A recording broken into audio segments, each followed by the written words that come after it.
नमस्कार, 12th के छात्रों का अकाउंट्स की क्लास में स्वागत है। अभी पिछली बार चैप्टर में हमने ये देखा था कि किस तरह से जनरल रिजर्व और पार्टनर्स कैपिटल अकाउंट बनाते हैं, उनका त्याग का अनुपात, लाभालाभ अनुपात और ख्याति को हम किस तरह से ज्ञात करते हैं, ये सीखा था। अब कुछ एग्जाम्पल हम साझेदार को प्रवेश के समय क्या क्या एंट्रियां करते हैं उसके संबंध में देखते हैं, समझते हैं। ये एक एग्जाम्पल है जिसमें ये दिया हुआ है, बैलेंस शीट दी हुई है। 31 मार्च 2020 को एकता और माधवी की स्थिति विवरण है। ये रोकड़ दिया हुआ है, कैश 10,000 रुपये, स्टॉक 20,000 रुपये, देनदार 60,000 रुपये, मशीनरी 80,000 रुपये और पेटेंट्स दिए हुए हैं 5,000 के। इसी तरह क्रेडिटर्स दिए हुए हैं लाइबिलिटी साइज में। बिल पेबल दिया हुआ है 25,000 रुपये का और एकता का कैपिटल है 40,000 का बैलेंस है, माधवी का कैपिटल बैलेंस 60,000 रुपये है, टोटल कैपिटल है 1,00,000 रुपये की। उन्होंने निम्न शर्तों पर जय को साझेदार बनाने का निर्णय लिया है। मशीनरी को 10% से कम किया जाएगा, यानी मशीनरी का जो मूल है वो 10% से उस पर डेप्रिसिएशन लगाया जाएगा, डिस्क्रीज बाय 10%। लेनदारों को 5% से 5,000 रुपये से बढ़ाया जाएगा। लेनदार जो हैं वो 5,000 रुपये से बढ़ाए जाएंगे और देय बिल को 2,000 रुपये से कम किया जाएगा। पेमेंट्स मूल्यहीन, यानी कि पेमेंट की अब आज की तारीख में कोई वैल्यू नहीं है। ये समायोजना करते हुए आपको जय का प्रवेश करना है। तो हम क्या सबसे पहले रीवैल्यूएशन अकाउंट बनाएंगे। रीवैल्यूएशन अकाउंट क्या चीज़ है? जो हमने नई समायोजनाएं की हैं उनके अनुसार फर्म को लाभ हुआ या प्रॉफिट हानि हुई है, ये हम सबसे पहले रीवैल्यूएशन अकाउंट बनाते हैं। तो इसमें सबसे पहले बाई बिल पेबल, यहाँ पर बिल पे दायित्व कम हुए हैं। अगर दायित्व कम हुए हैं तो हमेशा किधर की तरह पाएंगे? क्रेडिट साइड पे आएंगे। दायित्वों की वैल्यू अगर कम होती है तो वो हमेशा क्रेडिट साइड में दिखाए जाएंगे। तो बाई बिल पेबल अकाउंट 2,000 रुपये से यहाँ दिखा दिया जाएगा, क्योंकि देय बिल को कम किया गया है यहाँ 2,000 रुपये से। अब बात करते हैं मशीनरी। यहाँ मशीनरी के मूल्य बढ़ाया गया है। देखिए, मशीनरी को 10% से कम किया गया है। यहाँ संपत्ति को कम किया गया है। यहाँ पर क्या किया गया है? संपत्ति का मूल्य कम किया गया है। तो ऐसी स्थिति में ये रीवैल्यूएशन अकाउंट के डेबिट पक्ष में आएगा।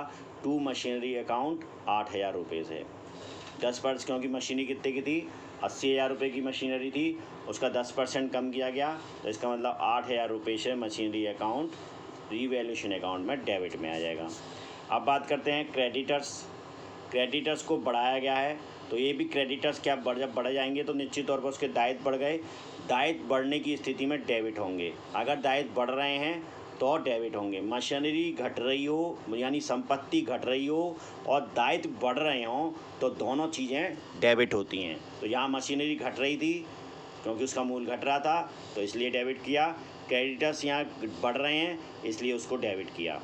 ठीक है। और यहाँ बात करते हैं पेटेंट्स की। तीसरी चीज़ थी उसमें, पेटेंट्स को आज की तारीख में कोई वैल्यू नहीं रहेगी, यानी कि एसेट्स को कम किया गया है। यहाँ पर भी पेटेंट्स जो एसेट्स थे उसको भी कम किया गया है। इसका मतलब पेटेंट्स भी रीवैल्यूएशन अकाउंट के डेबिट पक्ष में दिखाएंगे। इस तरह से हमने ये तीनों अकाउंट जोड़ा। जो कमी एक में मशीन, जो दोनों संपत्तियों में कमी हुई है उनको भी डेबिट पक्ष में दिखाया, और दायित्व जो बड़े हैं, घटे हैं, उनको भी हमने डेबिट पक्ष में ही दिखाया। दायित्व जो बड़े हैं वो भी हम डेबिट पक्ष में दिखाते हैं। By bill payable credit side पक्ष में दिखाया, क्योंकि बिल पेबल में दायित्वों को कम किया गया है, इसलिए वो क्रेडिट साइड में रीवैल्यूएशन अकाउंट के जाएंगे। अब 18,000 का टोटल आया। इधर का योग कितना है? 2,000 का, यानी कि 16,000 रुपये का यहाँ नुकसान हो गया ये। तो ये क्यों हुआ? एकता और माधुरी में इसको बांट दिया जाएगा। By loss transfer to capital account. एकता एक, क्योंकि इसमें कुछ उनके बारे में दिया नहीं हुआ कि वो किस एक लाभ अलाभ रेशियो में बांटते हैं, इसलिए हम उनको बराबर में बांटेंगे। तो एकता 1/2 हो गया, माधवी भी अब 1/2 हो गई, यानी कि 16,000 को हमने 2 भागों में एकता और माधवी के बांट दिया। इस तरह से ये रीवैल्यूएशन अकाउंट बन जाता है। इसके बाद की स्थिति देखते हैं। इसके बाद बनाएंगे बैलेंस शीट। ये इस तरह से हम रीवैल्यूएशन अकाउंट। अब एक एग्जाम्पल करके देखते हैं। ये एग्जाम्पल है, धनंजय और लोकेश एक फर्म में साझेदार हैं और उनका निम्न प्रकार से चिट्ठा है। क्या करना है, बैंक अतिवर्गस दिया हुआ है, यहाँ बैंक अधिवर्गस दिए हुए हैं 5,000 रुपये के, देय पत्र दिए हुए हैं 7,000 रुपये के, लेनदार 8,000 रुपये के, पूंजी दी हुई है धनंजय और लोकेश की 20 और 10 की, 20,000 लोकेश धनंजय के, 10,000 लोकेश के, टोटल कैपिटल है 30,000 रुपये की। और ये बराबर के साझेदार हैं। रोकड़ भी दी हुई है, इसी तरह देनदारियाँ दी हुई हैं, रहतिया दिया हुआ है, फर्नीचर दिया हुआ है। उन्होंने गौरव को 1/4 भाग के लिए नया साझेदार बनाया है। वे 8,000 रुपये पूंजी एवं 8,000 रुपये ख्याति के लिए नकद लाएगा। फर्नीचर का मूल्य 16,000 रुपये और स्टॉक का मूल्य 8,000 रखा गया। लेनदारों पर 10% कटौती हुई संचय किया गया। पुनर्मूल्यांकन खाते हम साझेदारी के पूंजी खाते यहाँ बनाने हैं। क्या करा है, बराबर के, ये दोनों बराबर के साझेदार हैं। गौरव को 1/4 के लिए एंट्री की है, 8,000 वो पूंजी के रूप में लाएगा और 8,000 वो गुडविल के लिए, ख्याति के लिए लाएगा गौरव, जो नया साझेदार है। और फर्नीचर का मूल्य 16,000 किया गया, स्टॉक का मूल्य 8,000 किया गया। तो फर्नीचर का कितना मूल्य था, फर्नीचर आप देखिए 10,000 था, यानी कि संपत्ति का मूल्य बढ़ गया है यहाँ पर। स्टॉक का मूल्य कितना था, स्टॉक का मूल्य था 10,000 रुपये और उसको 8,000 कर दिया गया, यानी कि ये संपत्ति कम हो गई, स्टॉक कम हो गया है और फर्नीचर का मूल्य बढ़ गया है। सही है।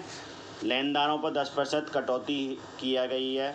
तो लेनदारों पर ये, अगर लेनदार कम किए जाएंगे इसका मतलब लेनदारों पर 10% कटौती की गई है, इसका मतलब लेनदार कम किए जाएंगे, यानी कि दायित्व हमारे कम होंगे। तो जब दायित्व कम होंगे तो क्या हुआ, वो दायित्व कहाँ पर जाएंगे, क्रेडिट साइड में। जो दायित्वों में अगर कमी हो रही होगी तो वो कहाँ जाएगी, क्रेडिट साइड। रीवैल्यूएशन अकाउंट के क्रेडिट साइड में, by provision on creditor of और डिस्काउंट।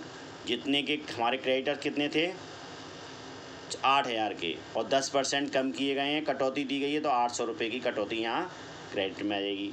बाई फर्नीचर, क्योंकि ये संपत्ति का मूल्य कम किया गया है 6,000 रुपये से, इसलिए 6,000 रुपये किया गया है कम, क्योंकि फर्नीचर कितना था, फर्नीचर का मूल्य बढ़ाया गया है, फर्नीचर का मूल्य बढ़ाया गया है, यानी कि संपत्ति का मूल्य बढ़ाया गया है, इसलिए वो भी रीवैल्यूएशन अकाउंट के क्रेडिट में दिखाएंगे। बाई फर्नीचर 6,000 रुपये।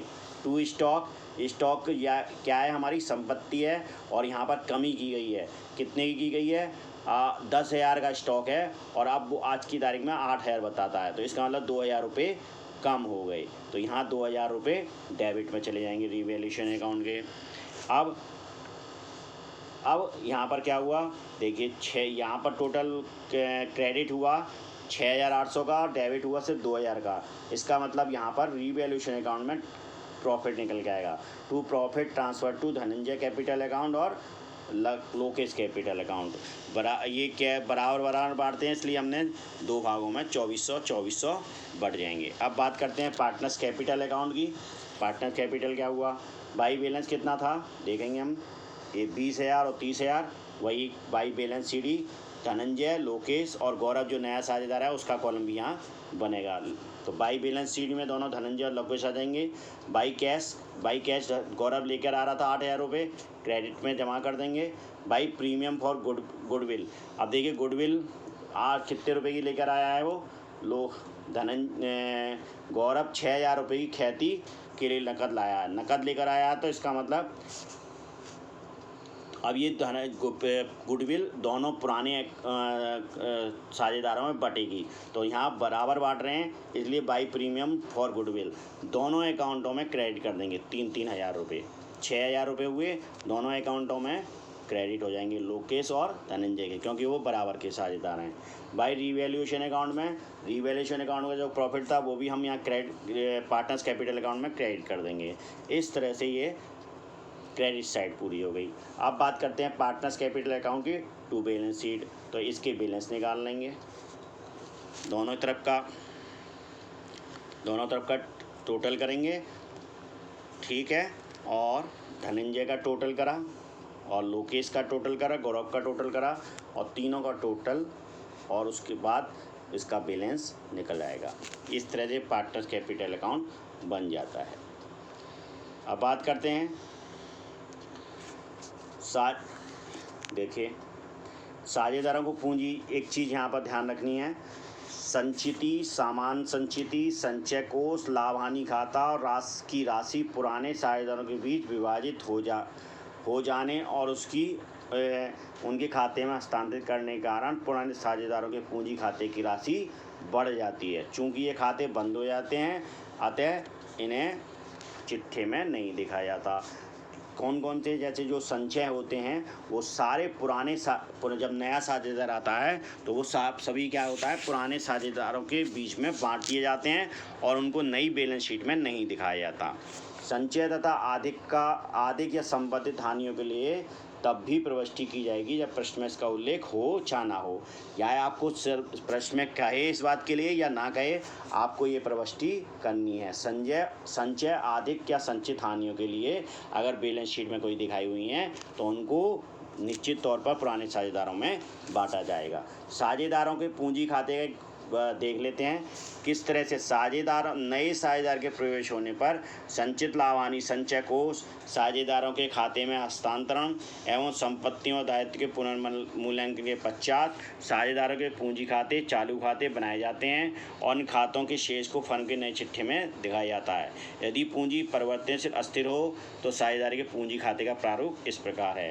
यदि अस्थिर हो यानी कि तो format of partners capital account, यानी अस्थिर हो यानी कि जिसमें कैपिटल अकाउंट में जिसको हम करेंट अकाउंट भी कह सकते हैं, कैपिटल कम करेंट अकाउंट भी कह सकते हैं। सबसे पहले इसमें क्या होगा, क्रेडिट साइड में बाई बैलेंस उनके जो पिछले साल के बैलेंस होंगे वो आ जाएंगे, ओल्ड पार्टनर के दोनों के, और बाई प्रीमियम गुडविल या नया साझेदार गुडविल लेकर आया तो वो भी यहाँ पर इन दोनों के खाते में बढ़ जाएगी। By new partner's current account, new partner के करेंट अकाउंट में अगर कोई है तो वो आएगी नॉन कैश गुडविल, जो नए कैश के रूप में गुडविल नहीं आई है वो भी यहाँ बढ़ जाएगी। वाई रीवैल्यूएशन अकाउंट पर रीवैल्यूएशन अकाउंट का प्रॉफिट दोनों में आ जाएगा, ओल्ड दोनों पोलों में। By profit and loss account, अगर कोई बैलेंस शीट में क्रेडिट बैलेंस आ रहा है तो वो पुराने साझेदारों में बढ़ जाएगा लावाला। इसी तरह बाई जनरल लेजर, अगर कोई जनरल लेजर बैलेंस शीट में दिखाई दे रहा है तो वो भी यहाँ दोनों पुराने साझेदारों में बढ़ जाएगा। बाई रिजर्व फंड, अगर कोई रिजर्व फंड है तो वो भी यहाँ डेबिट से दोनों क्रेडिट्स दोनों पुराने साझेदारों में बढ़ जाएगा लाभ अनुपात में। बाई वर्कर्स कंपेशंस रिजर्व अकाउंट, अगर वर्कर्स कंपेशंस एक रिजर्व अकाउंट है वो और उसका सरप्लस है यानी कि प्लस की स्थिति में है तो ये भी दोनों साझेदारों में बढ़ जाएगा। अब बात करते हैं डेबिट साइड की, टू प्रॉफिट एंड लॉस। अगर प्रॉफिट बैलेंस शीट में डेबिट बैलेंस में आ रहा है प्रॉफिट एंड लॉस तो ओल्ड साझेदारों में बढ़ जाएगा, यहाँ पर दोनों में आ जाएगा। वाई अगर रीवैल्यूएशन अकाउंट में लॉस हुआ है वो भी डेबिट साइड में दोनों में आ जाएगा ओल्ड। और टू एडवर्टाइजमेंट सस्पेंस, अगर कोई सस्पेंस अकाउंट खुला हुआ है एडवर्टाइजमेंट का तो वो भी यहाँ आएगा। टू कैश अकाउंट गुडविल, जो विड्रॉल करके गुडविल का ले जाएंगे दोनों साझेदारों में से कोई एक ले जाएगा या कोई भी जो भी ले जाएगा उसकी एंट्री यहाँ पर आएगी टू कैश गुडविल विड्रॉल, जिनने गुडविल का पैसा ले जा रहे होंगे। अगर एक ले जा रहा होगा तो एक में आएगी और ये दोनों ओल्ड वाले दोनों साझेदारों में ही आएगी। ओल्ड गुडविल, अगर ओल्ड गुडविल कुछ बैलेंस शीट में दिखा रखी है वो भी इन दोनों अकाउंटों में यानी कि ओल्ड पार्टनर्स के अकाउंट में बढ़ जाएगा टू बैलेंस सीडी। इसके बाद बैलेंस निकालेंगे। एक एग्जाम्पल और करके देखते हैं।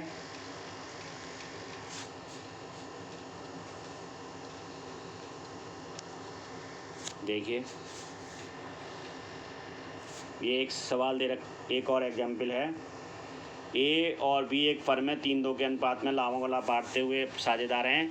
31 मार्च 2021 को आर्थिक शिक्षण का निम्न प्रकार है। बैंक ऋण दे रखा है, सामान्य संचय दे रखा है, रोकड़ दे रखी है, देनदार प्रावधान दे रखा है, इसके बाद और पूंजी खाते दे रखे हैं, फर्नीचर स्टॉक और पेटेंट दे रखे हैं। सी को फर्म के लिए 1/6 भाग देकर 1/4/2021 को दिन शर्तों में प्रवेश दिया गया है। सी को पूंजी के रूप में 25,000 ख्याति के लिए 10,000 रुपये लेकर आने हैं। स्टॉक को क्या करना है,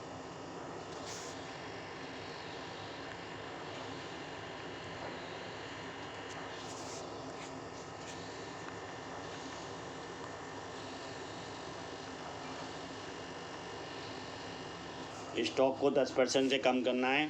अपर्याप्त ऋणों के प्रावधान पर 2,400 रुपये कम किया जाएगा। फर्नीचर का मूल्य 13,000 रुपये लगाया जाएगा और अदत्त कानूनी व्यय को 2,000 का प्रावधान बनाना है। बैंक ऋण चुका दिया गया है। वसूली खाता तो नई फर्म में आर्थिक चिट्ठा बनाना है। ठीक है, अब देखिए क्या क्या काम करना है। सी जो लाएगा 25,000 रुपये तो पूंजी के लिए, ख्याति के लिए 10,000 रुपये लाएगा और स्टॉक को 10% कम किया जाएगा। अपर्याप्त ऋण के लिए 2,400 रुपये कम किए जाएंगे। फर्नीचर का मूल्य 13,000 रुपये लगाया जाएगा। ठीक, इसके बाद अदत्त कानूनी व्यय के लिए 2,000 का प्रावधान बनाना है, यानी कि हमारे क्या बनाना है, एक तरह से नया क्रेडिटर्स बनाने हैं, ये दायित्व बनाना है। बैंक ऋण को चुका दिया जाएगा। ठीक है, अब देखते हैं किस तरह से इनकी एंट्री बनती हैं, किस तरह से खाते बनेंगे। देखिए, रिवैल्यूएशन अकाउंट बना by provision for bad debts के लिए प्रोविज़न किया गया है, यानी कि अपने दायित्व को हम बढ़ा रहे हैं, तो क्रेडिट साइड में आ गया। By loan transfer to capital account, जो कैपिटल अकाउंट में जो लोन था उसको हमने ए और बी में बांट के, तो ये भी लोन भी हमारा ख़त्म हो गया, तो हमारा दायित्व कम हो गया। इसका मतलब, और दोनों को ए और बी में दोनों में बांट देंगे वो लोन और बढ़ जाएगा। जैसे कि यहाँ देखिए लोन कितने का था हमारा, बैंक लोन था 5,000 का,